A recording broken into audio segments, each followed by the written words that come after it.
ఏ నా ఫేస్బుక్ నా ఇష్టం, నా యూట్యూబ్ నా ఇష్టం, ఆర్పారాసుకుంటాం.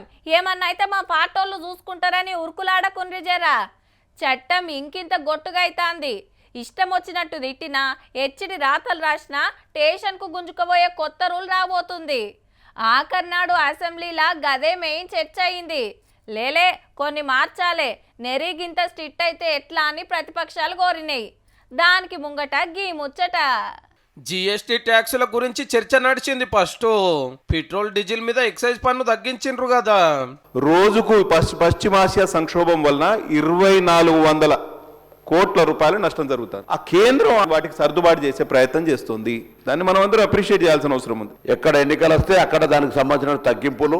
ఢిల్లీకి ఎక్కువ పంపిస్తే మనకు తక్కువ వాపస్ ఇస్తున్నారని కిసర బసర అయ్యింది జరసేపు. Operation success. సిపిఐలో ఎవరో ఒకళ్ళు ఆయన ఆవేశంతో ఏదేదో మాట్లాడితే ఆ పార్టీ మొత్తం మీద కూడా వచ్చేస్తుంది. సెక్రటరీ కూడా నా పైన కూడా కేసు వస్తుంది. స్టేషన్ బెయిల్ ఇచ్చేస్తారు, దీంతో ఏమవుతుందని చాలా మంది ఆ విధంగా ఆలోచించుకొని ఇష్టానుసారం చేస్తారు. మా వాళ్ళు ఒక చిన్న తప్పు చేశారు అధ్యక్ష. ఒకటేసారి 10 కేసులు బుక్ చేశారు అధ్యక్ష. నేను అడిగాను పోలీస్ అధికారులని, పైనుంచి ఒత్తిడి. ఇక మంత్రి వివేక్ వెంకటస్వామి సార్ పెట్టిన గిగ్ వర్కర్స్ బిల్లు మీద చర్చ నడిచింది. ఇటు వర్కర్లతోటి అటు కంపెనీలతోటి మాట్లాడి అందరు సలహాలు తీసుకొని బిల్లు తెచ్చినాము. అట్లనే 20 మందితోటి బోర్డు పెడుతున్నట్టు చెప్పిండు. ఏ తిప్పలున్నా చెప్పుకునేటట్టు. అంతేకాదు రూల్స్ తప్పినా జుర్మానా కూడా కట్టించి న్యాయం చేస్తారట ఇళ్లకు.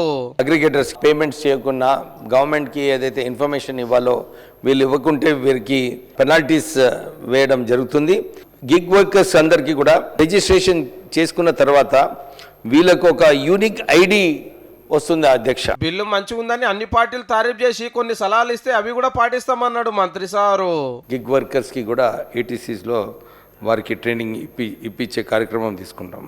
ఇదైనాక లాయర్ల సెక్యూరిటీ కోసం ఒక బిల్లు తెచ్చిండ్రు. ఇటు చూడండి, అసెంబ్లీ సెంట్రల్ హాల్లో అన్ని పార్టీల లీడర్లు భోజనాలు చేసిండ్రు. రేషన్ దుకాణాలకు సప్లై చేసే సన్న బియ్యం పువ్వ. మళ్ళా సీఎం సారు మంత్రులు ఎమ్మెల్యేలు ఎమ్మెల్సీలు తిని తారీఫ్ చేసిండ్రు. నిన్ననే కారులు సస్పెండ్ అయ్యారు కాబట్టి రాలేదు.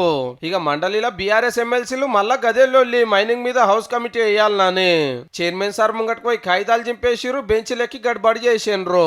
జరుగుతున్నటువంటి మైనింగ్ అక్రమాల మీద సభా సంఘాన్ని ఏర్పాటు చేసి నిజాలు నిగ్గుదేల్చండి. సిబిసిఐడి ఎంక్వైరీ చేశారు అధ్యక్ష. ఈరోజు సిబిసిఐడి కంటే ఇంకేదైనా ఇంపార్టెంట్ గవర్నమెంట్ ఏజెన్సీ ఉంటుంది అధ్యక్ష. శ్రీనివాస్ రెడ్డి గారు please get down, please get down. ఇది పద్ధతి కాదు, ఇది పెద్దల సభ. అన్ఫార్చునేట్లీ మీలాంటి వాళ్ళు ఇక్కడ రావడం అనేది బాధాకరం. ఆఖరికి కారు లీడర్లు అందరినీ సస్పెండ్ చేసిండు మండలి చైర్మన్ గుత్తా సుఖేందర్ రెడ్డి సారు.